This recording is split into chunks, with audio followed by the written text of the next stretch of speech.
And as perhaps not a lot of Filipino knows na noong nag-file tayo ng arbitration case noon sa The Hague, ang ating ipinaglaban ay ang traditional fishing rights ng ating mga mangingisda. We didn't fight for Scarborough Shoal because it's part of our exclusive economic zone. We fought for the traditional fishing rights of our fishermen. Hello, good evening, everyone. There we go. Very Fantastic. clever. Okay, so normally when an issue around the West Philippine Sea comes up, when something blows up, the talking heads we get tend to all say the same thing, which is China is wrong. We need to assert our sovereignty, etc., etc. So they all kind of agree on the same things. Which I don't know has gotten us anywhere. So we decided to bring you in tonight because I remember in the time of President Duterte, you were actually quite critical of the arbitration ruling, and you posted a number of things about that ruling, which some of them which were debunked by Verifox. But in any case, the reason we're talking to you tonight is what are we missing here? I mean, none of the if anything, it feels like the incidents over at the West Philippine Sea are even escalating. So what's missing in this picture? What's missing is the right solution. That's why it's escalating. Because if you have the right solution, then it should not be escalating. So as simple as that. Well, not so much about people debunking what I have said. No, it was not properly debunked, and I wasn't been given a chance to reply. But we have to go back. I agree with them that we do have. I have agreement with them that we do have to protect the rights of our fishermen in Scarborough Shoal. Pero the language I'm using is different from them. And the language I'm using actually comes from the South China Sea arbitral decision. And as perhaps not a lot of Filipino knows na noong nag-file tayo ng arbitration case noon sa The Hague, ang ating ipinaglaban ay ang traditional fishing rights ng ating mga mangingisda. We didn't fight for Scarborough Shoal because it's part of our exclusive economic zone. We fought for the traditional fishing rights of our fishermen. At magkaiba itong lingwahe sa international law. And I believe that this was a brilliant tactic used by our legal team. I think one of the shining moments of the decision. Why? Because traditional fishing rights are vested rights, and these are held by private individuals. Even in the event that that the sovereignty of Scarborough Shoal was decided to be with China, the traditional fishing rights of our people around Scarborough Shoal has to be respected. So the Scarborough Shoal, as according to the South China Sea arbitration, is a traditional fishing grounds of Filipinos, Chinese, and other nationalities. So the decision, if we really believe in the wisdom of the South China Sea arbitration, then our language must flow from the language of the decision. Why are we talking about that it's part of our exclusive economic zone when in the South China Sea arbitration, we fought for the Scarborough Shoal on the basis of the traditional fishing rights of our fishermen? So we have to go from there. And I believe that if we actually work on that, from that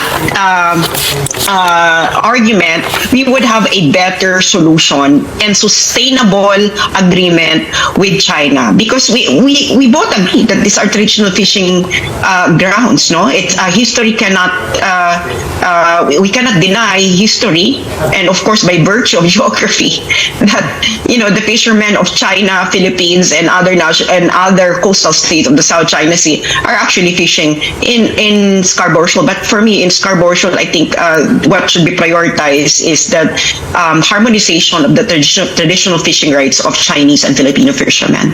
Actually, let me correct you there. Did you say that the 2016 ruling does not actually rule on the sovereignty? Mm-hmm. The sovereignty is still up in the air, right? So that's part of the problem because China's claiming it and we're claiming it too. So the sovereignty is still up in the air. What I remember was that the arbitration ruling said that China blocking the shoal violated international law. So Yes. yeah. So in that sense, though, it does play into the traditional fishing grounds solution, right? That you were let me just stop you there. No, we have to be very clear of what is the South China Sea arbitration decision. It is a declaratory judgment. It is not an injunction. If you would like to have to make China do something, you have to file another arbitration case that would actually make China do something, but it would be fruitless as the first one. So we have to proceed from here because it is the best route. That is to harmonize the traditional fishing rights of both Filipino fishermen and Chinese fishermen. So when you say the wrong solutions, we're looking at the wrong solutions, what would you have this administration do that wasn't done in the previous administration? Well, the problem is we are two entirely different countries when it comes to continuity. You know that the People's Republic of China has continuity in its policy, and in our country we change president every 6 years. So that means the foreign policy changes every 6 years. We have to have if we would like to negotiate with China and to harmonize our traditional fishing rights, which actually recognized by the South China Sea arbitration. You know, the Chinese fish, it's in paragraph 806, no, 805 of the South China Sea arbitration that both Chinese and Filipino fishermen have traditional fishing rights in the Scarborough Shoal. So what we need to do is let's go back to the negotiating table, and this was also the advice of one of the judges of the South China Sea arbitration. That's Judge Rudiger Wolfram in November 2021. He emphasized that the South China Sea is an enclosed sea, and under UNCLOS, you know, an enclosed sea has a different kind of law, and in international law, you know, the special law overrides the general law. We're still talking about UNCLOS in terms of general law. We have to talk about it in terms of the specific law applicable to the South China Sea, which is an enclosed sea, and according to Article 221 to 222, if I'm not mistaken, you know, coastal states bordering an enclosed and semi-enclosed sea have the duty to coordinate their rights because yung kanilang mga karapatan and responsibilities are indivisible in the context of a semi-enclosed and enclosed sea such as the South China Sea. Right, so etong issue na in particular, this latest one, no, is naglagay yung China ng barrier, hinarangan nila yung bukana ng Scarborough Shoal, pinutol ng Coast Guard as per the instruction of President Marcos. What do you make of this? Would this not be fighting for the rights, for our traditional fishing rights? Do you think it's a little bit too hard or too harsh? Well, I think, you know, from the surface, if we're gonna look at the position of China and the Philippines, they are doing something in accordance with their position. China did that because it believes that it has sovereignty over there, and the Philippines did that because, according to the Philippines, it has sovereignty over there. That is expected. But the thing is, we are approaching this issue on positions. You know, in negotiations, you have to negotiate based on interest. And we have coinciding interests. You know, we have mutual interests. And that is the preservation of the fishing grounds so that we both benefit from it. So I guess we have to go back, no, to the negotiating table, and we have to approach this scientifically. We have to approach it from an ecological point of view, especially on determining the sink and the source, you know, cycle of the Scarborough Shoal. Kasi I believe that inside the shoal, diyan talaga nagbe-breed yung mga isda. No? Given the latest developments and the destruction of the coral reefs, do you think we are aligned when it comes to the interest in preserving that as a fishing ground? Kasi sinasabi nila na ito yung prelude, yung ginagawa ng China doon ay prelude sa paggagawa nila ng artificial islands. Whereas tayo naman, fishing ground yun para sa atin. Well, if they create an artificial island there, then they destroy the fishing ground of their fishermen as well. So that is not a rational move for China to do. Do we believe that China, that has lifted 800 million of its people in one generation, is an irrational country? So you don't think that you don't think they were the ones responsible for the destruction of the coral reefs there? Well, I don't have the facts with me, no? Then if there is really a destruction of coral reefs there, then the rational thing to do is to launch a joint investigation. I think that is happening right now, Sas.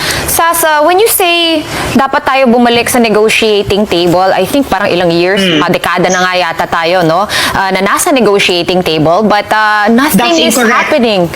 That's incorrect. Go ahead. There were no negotiations being conducted. If there are negotiations being conducted, then the press, the journalists should demand the DFA to at least provide you the progress reports of this negotiation. So we cannot assume that there are negotiations or that there were ongoing negotiations without actually presenting at least the progress reports of these negotiations. But as now, we cannot say that there are negotiations because there are no progress reports being presented to the public. But the president went to China there were talks, this year. I guess, not formal negotiations, but there were a lot of talks, not just obviously. Talks are different from negotiations. Yeah. Of course, there's a big difference. But I guess Sean's point is that we've been talking to them. It's not like we're stonewalling Beijing, right? So there have been talks. Yes. Doors are open. There's dialogues. There's diplomats, working behind the scenes, trying to smooth things over. They may not necessarily talk to us. And in fact, we have spoken off the record with some of the diplomats, and we know that they're trying to, come to a mutual agreement about these issues. But of course, it's a very difficult one. I do not, I am I'm a scholar. I don't just rely on talks. I have to see the actual progress reports of these negotiations, if there are. It's so easy to do that. Tell us, when did you go there? What was? You don't need to reveal everything on what is being talked about. But if I can remember it clearly, during the time of President Duterte, there were actually it was your channel who interviewed the fisherman.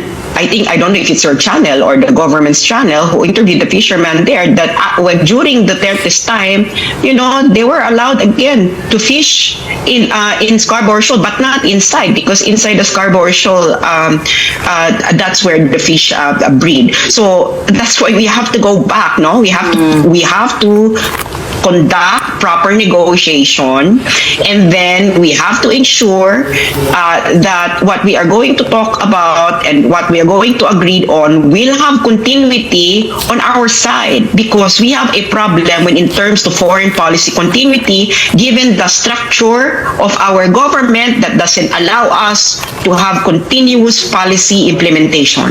Right. So does that mean that you don't agree with the foreign policy of the current administration, and you would like to see the former administration's foreign policy continue on? You're talking about continuity.